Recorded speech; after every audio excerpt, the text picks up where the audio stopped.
everyone, this here is Speedyfighter. Hope everyone's having a good day today. So, I'm actually have another video review on another episode of Game of Thrones. I hope everyone's excited. The episode just released a couple hours ago, and I'm finally getting my review up because I finally got a chance to watch it. Now, this was a really exciting episode, so I can't wait to talk about it. And I think everyone knows why it's such an exciting episode. But first, before I get into the episode and what I thought about it, I'm just going to talk about the gameplay real quick. And now in the background, you don't see Call of Duty and you don't see Gears of War. This is actually another game, and it's Overwatch. So the open beta for Overwatch just came out. I believe it was Thursday. It was a couple days ago, I believe. And I believe it ends tomorrow. So it's just like a 4-day or 5-day beta. Just the open beta, that is. There was a closed beta that lasted quite a while, but the open beta is a little bit on the short side. But I got a few hours of gameplay with the game, and as far as the game goes, I love it. It's amazing. Now, my gameplay here, you'll see, is I'm using a Soldier 76, so I think it's a good starting character because he kind of reminds me of like other first-person shooters. He's got a sprint mode, he's got grenade launcher, and he's got an assault rifle. So it has that kind of I guess you could say just that familiarity. So definitely a good character to start with for sure. And this is an alright gameplay. I think I do pretty good. Keep in mind that I haven't played this game much, so I literally just probably at this point I've put in maybe an hour or two into the game. So, but yeah, hopefully you enjoy the gameplay. But let's get back to the meat and potatoes of this video, and that is Game of Thrones Season 6, Episode 3. Now, again, like I said, very exciting, and it starts off strong, and it starts off actually with Jon Snow. So, spoiler alert: if you haven't if you're not caught up when it comes to Game of Thrones, please tune out to this video and catch up, and then come back to the video and watch the rest of it, because there's going to be spoilers, obviously, leading all the way up to Episode 3. So that's your warning, and yeah. And so at the end of Episode 2, we find out that Jon Snow is resurrected. Like all the theories I've been pointing to Jon Snow being resurrected, my theory was he was going to get resurrected. I just thought it was going to happen, and it did.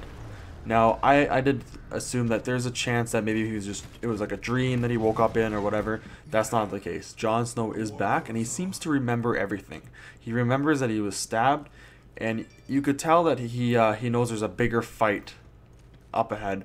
Later on, at the end of the episode, you kind of see get that sense that he knows that there's a greater battle that he needs to be part of and lead. Now, so we find out he's alive. Everyone gets to see him as this living being again, and everyone's kind of looking at him in shock and awe. And I love the line where it's like, they all think you're a god.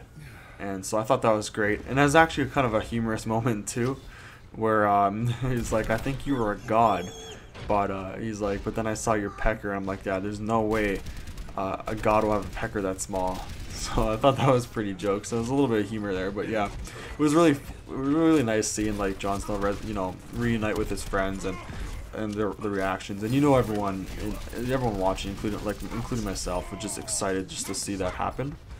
So it was a pretty short clip. Just start off with Jon, maybe about 10 minutes into the episode. Then we get into we actually see Sam for the first time. He's just on a boat, and we find out that he's riding up to his family, and so he's bringing his girl to his family with her child, so that she can be taken care of by his sister and his mother. And we did, at least I knew previously, that his father was cast, and I think his whole family was cast before Season 6 even came out. So I think everyone pretty much had a good idea that we were going to see Sam's family anyways. Now, I don't know much about Sam's family. Like I said, I haven't read the books. I just know Game of Thrones through the TV show. But I hear that they're a pretty interesting batch, or at least his father seems to be a decent part of the book. So at least that's what I heard. So I'm kind of excited to see Sam's father, and apparently his father's like a good warrior, complete opposite of Sam himself, which is kind of interesting. So that should be nice. And then it gets into a flashback with Bran. Now this was actually one of the scenes I enjoyed the most in this episode, and that was because you got to see probably my favorite character overall. I mean, it's hard to say if he's my favorite character because he only lasted one season, but I really love Ned Stark, and we got to see him as young Ned Stark fighting the great swordsman Sir Arthur Dayne, and that was an awesome battle. And you just got to see Arthur Dayne's like true skills as a swordsman, and it was pretty impressive, right? And then it ended up being like a 4-on-1 against Arthur Dayne, and then he ends up killing 3 of the guys, and it's just up to him and Ned Stark. And then Ned Stark, he knocks Ned Stark's sword out of his hand, and it's pretty much, you think it's over for Ned Stark. Well, we all know it's not, because Ned Stark grows up, has a family, you know what I mean, right? So we all know something's gonna happen. Then his friend comes and stabs Arthur Dayne in the back. So it kind of sucks to know that that's how Arthur Dayne went down, as this epic swordsman, one of the best swordsmen in the Game of Thrones universe, just gets stabbed in the back by some random swordsman dude. Kind of sucks, but it makes you realize that everyone's so vulnerable. No matter how skilled you are, you let your guard down for a second, you're done, right? So that's just the Game of Thrones world, anyways, and that we all know and love. So, and yes, that was interesting. We get to see the Tower of Joy. We get to hear Lyanna Stark scream. I mean, I think it's pretty evident that we're gonna see that R plus L equals J theory appear. Might be even in next, hopefully episode 4 or 5. They will showcase that. Maybe like episode, yeah, I'd say episode 5 at the latest. They'll probably show it. I think it's pretty much, I would say it's a 90% chance of it actually being a true theory. So that'd be cool. The theory of Jon Snow being resurrected, it was true, and then the R plus L equals J theory, which again, if you don't know about it, there's tons of videos up on other people's channels talking about it. I'm not gonna bother making a video on it, like it's been done too many times. Just search it up and you'll find out what I'm talking about as far as the theory goes. It's basically about who Jon Snow's real parents are. And then, so after that flashback, like I said, we get cut short, so we don't get to see Ned Stark go into the Tower of Joy. But there was actually one interesting thing about that scene too, is when Bran shouts, father, Ned Stark turns around at that exact point. So it was almost like Bran, if he stays in the world too long, he starts becoming part of it. And that's what it seems like. But then the Three-Eyed Raven kind of says, no, the past is written in stone, you can't change that, kind of thing, right? Then we get into Daenerys, and she's like with all the Khaleesi's ex, widow ladies, and right now Daenerys' story is kind of dull to me. I'm not getting much excitement out of the story. It almost feels like filler. And so Daenerys is basically like, I'm the mother of dragons, you don't know who you're messing with, this and that, and then they just don't care. But we all know what's going to happen. Eventually one of her dragons, or all her dragons, are going to come and save her, and then they're going to realize, oh shit, maybe she was right, and maybe we should have respected her more. It's probably what's going to happen. But not much happened with Daenerys. And then we go into Tyrion, and again, nothing too exciting, other than they're just trying to kind of find out what's going on, who's conspiring against the queen, and they're trying to get the upper hand on that. So they're going to try to figure that out, get that solved, because there's they don't want these people to take out the queen, right? Queen Daenerys. So yeah, that was about it for that. Then we get into Cersei's crazy mad scientist, and he's basically got the High Sparrows, like these little children that the High Sparrow used to spy on people and be ears on the streets, and now it's like they're gonna work for this crazy scientist dude, and basically work for Cersei and Jaime. So, and it seems like what's gonna happen is anyone who talks shit about Cersei or Jaime or whatever the case may be, they're just Sir Robert Strong's bot. They're probably gonna send Sir Robert Strong after whoever does it and kill them, just like that one guy did in the last episode, how he got killed by Sir Robert Strong for talking shit. I think that's just gonna continue, right? So that's kind of interesting. And just a little bit of Cersei and Jaime, you can kind of see their power is kind of dwindling even more so, even though, and it just frustrates them for sure, especially Cersei, but it's it's not surprising to me. After that, we go into the king having a little talk with the High Sparrow. Nothing too exciting. It's just, you could just tell he's still so young, the king, right? I mean, he's actually very different from Joffrey for sure. He's definitely a lot more innocent. But the thing is, he's easily manipulated and easily controlled, and that's what the High Sparrow kind of proves in this scene. So we'll see. Definitely nothing too exciting out of that scene for sure. Then we go into Arya, and spoiler alert, Arya gets her sight back, and I pretty much saw that coming, and I'm really happy that's the case. And her training is seems to be almost complete. And I just really, like I said, Arya's storyline's going really slow, but I think it's gonna have a huge payoff in the next few episodes for sure. I really want to see what Arya truly becomes. I think at the end of the season, we're going to see something amazing out of Arya's storyline for sure.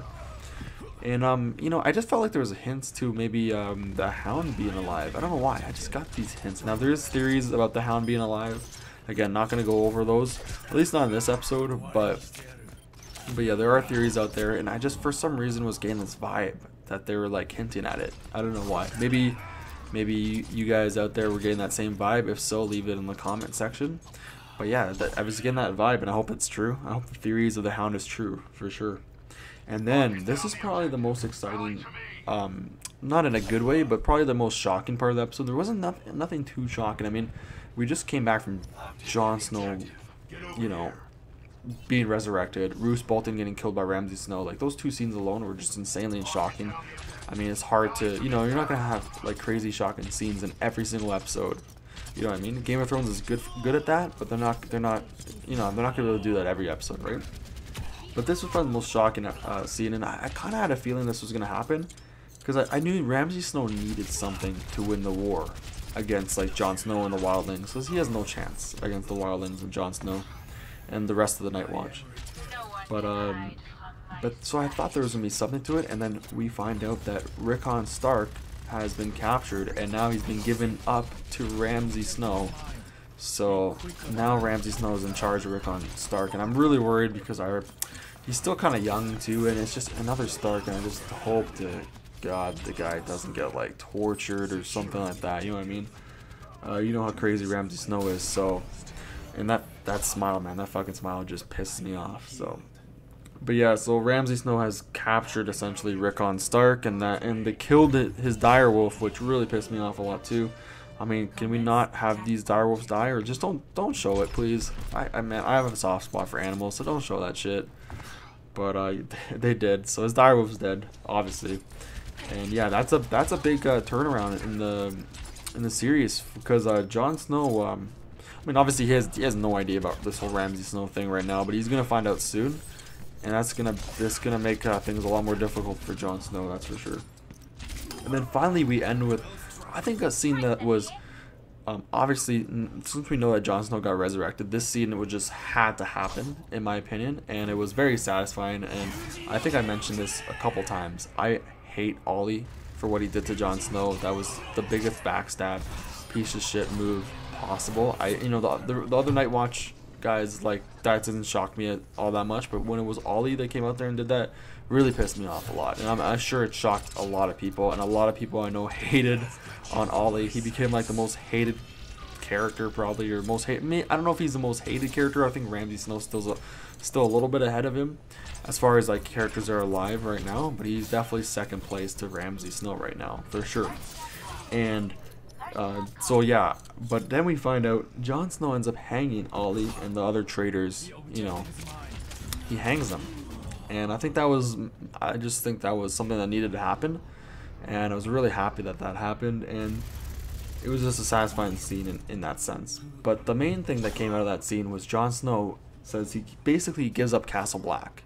So that's what I was talking about before, is it's pointing to Jon Snow realizes there's he's part of a bigger picture here. He needs to his destiny is something way bigger than being part of Castle Black, being a Night Watch commander.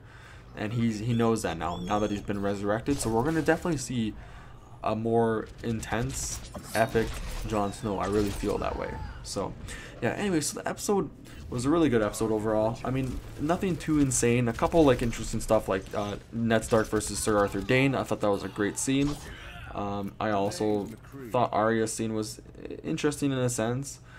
Anything with Jon Snow is just really satisfying as always. And then of course, Ramsay Snow having Rickon Stark as his under his command is pretty big change, to be honest. That's something that's not good at all, and that's something that's gonna definitely come into play soon enough, right? So episode was really good, so I'd give it a 9 out of 10. I think it was solid, nothing too exciting, so that's the only reason why I give it a 9 out of 10 and not any higher. But at the same time, like, you can't expect too much every episode, right? So definitely go into this episode realizing Jon Snow's back, and he's gonna become better than ever. Arya's storyline is gonna lead into something epic, and Ramsay Snow is still a piece of shit bastard as per usual. So anyways, I hope everyone enjoyed the episode like I did, and I can't wait to see episode 4. And let me know in the comment section what you thought of the episode and what you'd rate it. Also, if you enjoyed the episode, enjoy this video, make sure to like, share, and subscribe to my channel for more Game of Thrones content. I will be reviewing every episode that comes out in the season, and I'll be doing side episodes or side videos on episodes or on theories and whatnot as well, okay? So stay tuned for more Game of Thrones content. Hope you enjoyed, and everyone take care and peace out. Yeah.